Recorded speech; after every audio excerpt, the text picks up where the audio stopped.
یہی کہ پتہ نہیں وہ پھر کھوئے کھوئے انداز میں اس چاند نما چہرے کو آنکھوں میں بساتے ہوئے بولا، عجیب۔ وہ منہ بسر کر کہتی ہوئی بیڈ پر آ بیٹھی، بہت خوبصورت ہیں آپ۔ وہ کھڑے کھڑے اسے دیکھتے ہوئے تعریف کرنے لگا۔ پتہ ہے وہ لاپرواہی سے جواب دے کر اپنا چہرہ جھکا گئی۔ کیا میں برابر میں بیٹھ سکتا ہوں؟ نہایت لچکدار انداز میں اجازت طلب کی۔ صرف بیٹھنا؟ وہ وارننگ دیتے ہوئے اس کی اجازت ملتے ہی اس کے قریب بیٹھ گیا۔ دیوانوں کی طرح بس دیکھے چلا جا رہا تھا، کوئی بات تک نہ کی، کچھ نہ پوچھا، یہاں تک کہ دروازہ نوک ہوا اور تارا بھی اسے ملاقات کا وقت ختم ہونے کی دل خراش خبر دینے لگی۔ وہ واپس اپنے ملک آ گیا۔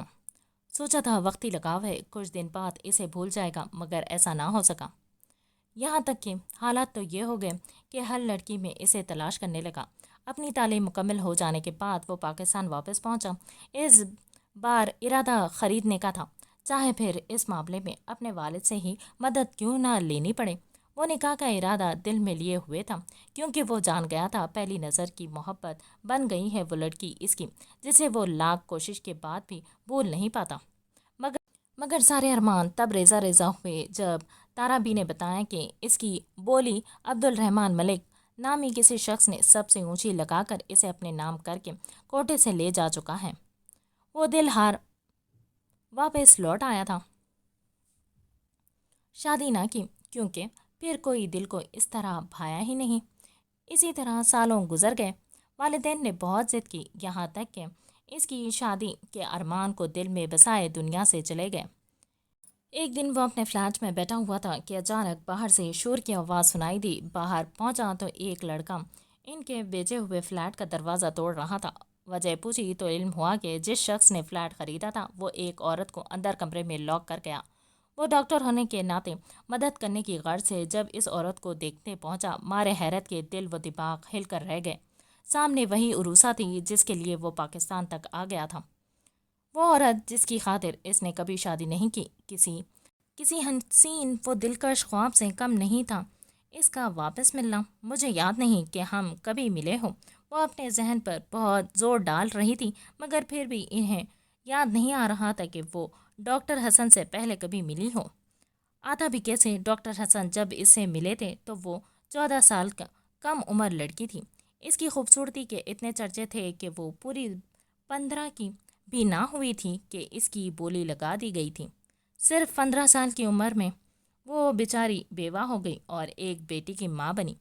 آج وہ 35 سالہ خاتون تھی جس کی ایک شادی شدہ بیٹی اور نواسا تھا۔ محترمہ روسا نے تقریباً اپنی پوری جوانی تنہائی گزاری تھی، مگر وہ نصیب و خدا کی رضا پر شاکر رہنے والی عورت تھی۔ اس نے کبھی شکوہ نہ کیا۔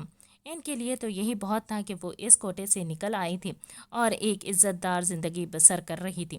کب سوچا تھا کہ زندگی میں ایک موڑ ایسا بھی آئے گا کہ کوئی پھر سے سائبان بنے گا، تپتی دھوپ میں چھاؤں دینے کی چاہ رکھے گا۔ اگر ملے بھی ہیں اور آپ واقف ہیں میرے ماضی سے، تو پھر مجھ سے شادی کیوں کرنا چاہ رہے ہیں؟ آپ کو تو مجھ سے کئی گنا بہتر اور کنواری لڑکی مل جائے گی، مگر مجھے چاہیے ہی نہیں۔ میرا دل بہت سالوں سے صرف ایک لڑکی کی چاہ میں گھل رہا ہے، اور آج قسمت نے مجھ پر مہربان ہو کر اسے میرے سامنے بٹھا دیا ہے۔ میں پھر سے اسے کھونا نہیں چاہتا۔ انہوں نے تیزی سے جذبات کی صدقات کے ساتھ محبت سے لبریز لہجے میں ان کے حسین سراپے پر نگاہیں ٹکاتے اظہار محبت کیا۔ وہ مقابل کے مثبت جواب کے منتظر ایسے بیٹھے تھے جیسے جان سولی پر لٹکی ہوں، جیسے دم نکل رہا ہو، جیسے جسم سے روح بس جدا ہونے کو ہوں۔ مجھے چلنا چاہیے۔ ڈاکٹر حسن کا یوں اچانک اظہار محبت انہیں کنفیوز کر گیا تھا۔ انہیں سمجھ نہیں آ رہا تھا وہ کیا کریں۔ وہ تھوک گلے میں نکلتے ہوئے اٹھی۔ پلیز، ہم دونوں کو ایک دوسرے کی ضرورت ہے اس وقت۔ وہ اپنی جگہ سے کھڑے ہو کر خاصا جتاتے ہوئے بولے، میری عمر آپ کو کہاں سے شادی کی نظر آتی ہے؟ ڈاکٹر حسن، میں آپ کی بہت عزت کرتی ہوں، مجھے اس الجھن میں مت ڈالیں۔ وہ پلٹ کر احتجاجاً بولی، سب سے زیادہ اسی عمر میں تو شریک حیات کی ضرورت ہوتی ہے۔ میں آپ کو کسی الجھن میں ڈالنا نہیں چاہتا، بلکہ آپ کی ساری پریشانیوں و غموں کو اپنے دامن میں بھر لینا چاہتا ہوں، اور بدلے میں آپ کو دنیا کی ہر خوشی دینے کی خواہش رکھتا ہوں۔ کیا غلط ہے اس میں؟ غلط ہے؟ جواب نہ بن پڑا تو فقط اتنا کہہ کر رونے لگی۔ مقابل غلط نہیں تھا، تنہا زندگی گزارتے گزارتے وہ بھی تھک چکی تھی۔ جس طرح بھوک کا تعلق انسان کے نیک و بد ہونے سے نہیں ہوتا، ویسے ہی جسمانی خواہشات کا تعلق بھی نیک و بد ہونے سے نہیں ہوتا، یہ فطری عمل ہے۔ اکثر خواتین بہت چھوٹی عمر میں طلاق یافتہ یا بیوہ ہو جاتی ہیں۔ ان کے احساسات کا کوئی خیال نہیں کرتا، جبکہ اس کے برعکس جب مرد پر یہ وقت آتا ہے تو ہر ایک کہتا سنائی دیتا ہے وہ رنڈوا ہے، اس کے منہ کو گوشت کا مزہ لگا ہوا ہے، وہ برداشت نہیں کر سکے گا، یا وہ زیادہ دیر عورت کے بغیر نہیں رہ سکے گا، اس کی جلدی شادی کروا دو۔ اور ہوتا بھی یہی ہے، جلد از جلد اس کی دوسری شادی کرا جاتی ہے تاکہ گناہوں سے نہ پڑ جائے، تاکہ حق و حلال راستے سے اپنی جسمانی طلب پوری کرے۔ مگر یہ بار عورت کے لیے کیوں یاد نہیں رہتی معاشرے کو؟ وہ بھی تو انسان ہے، یہ فطری عمل ہے، اس میں اس بیچاری کا کوئی دخل نہیں، چاہے وہ کتنی ہی نیک کیوں نہ ہو۔ گناہوں کے دروازے ہم خود کھلے چھوڑتے ہیں اور پھر معاشرے کو برا بھلا کہتے پھرتے ہیں۔ جس طرح مرد کی دوسری شادی جلد از جلد کرانے کی یہ معاشرہ کوشش کرتا ہے، اسی طرح اگر عورت کی بھی کرے تو یقیناً بہت سے گناہ کے دروازے بند ہو جائیں گے۔ مگر افسوس، 100 کروڑ افسوس، ہمارے معاشرے کی حالت تو یہ ہے کہ کنواریاں جہیز کی وجہ سے گھر میں بیٹھی ہیں، ان کے ریشمی بالوں میں سفید چاندنی آتی جا رہی ہے۔ بوڑھے ماں باپ انہیں دیکھ دیکھ کر فکر میں گھل رہے ہیں۔ اب ایسے میں بیوہ طلاق یافتہ کا خیال کہاں سے آئے؟ میں کوئی گناہ کی دعوت نہیں دے رہا، میں تو نکاح پیغام دے رہا ہوں۔ ابن ابی طیبہ رضی اللہ تعالیٰ عنہ سے روایت ہے کہ رسول اللہ نے ارشاد فرمایا کہ مسکین ہے وہ مرد جس کی بیوی نہ ہو۔ لوگوں نے عرض کیا اگرچہ وہ بہت مال والا ہو تب بھی وہ مسکین ہے؟ آپ نے فرمایا ہاں، اگرچہ وہ بہت مال والا ہو۔ پھر فرمایا مسکین ہے وہ عورت جس کا خاوند نہ ہو۔ لوگوں نے عرض کیا اگرچہ بہت مالدار ہو تب بھی وہ مسکین ہے؟ آپ نے فرمایا ہاں، اگرچہ مال والی ہو۔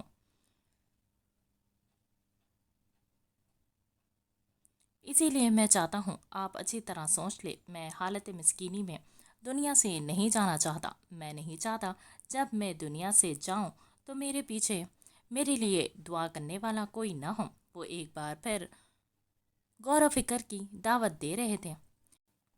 نکاح کرنے سے دین اور دنیا کے بہت سے کام درست ہو جاتے ہیں، اور مال کا جو مقصود اصل ہے یعنی راحت اور بے فکری، وہ اس مرد کو نصیب نہیں ہوتی جس کی بیوی نہ ہو، اور اس عورت کو بھی یہ راحت و آرام نصیب نہیں ہوتا جس کا خاوند نہ ہو۔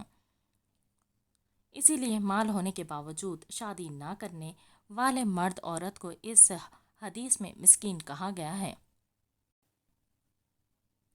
نکاح بذات خود اطاعت اور عبادت ہے، اور نفل عبادت سے افضل ہے۔ نکاح کا ایک بڑا مقصد پرہیزگاری اور تقویٰ ہے۔ فطری طور پر مرد عورت کے اندر جنسی خواہشات رکھی گئی ہیں۔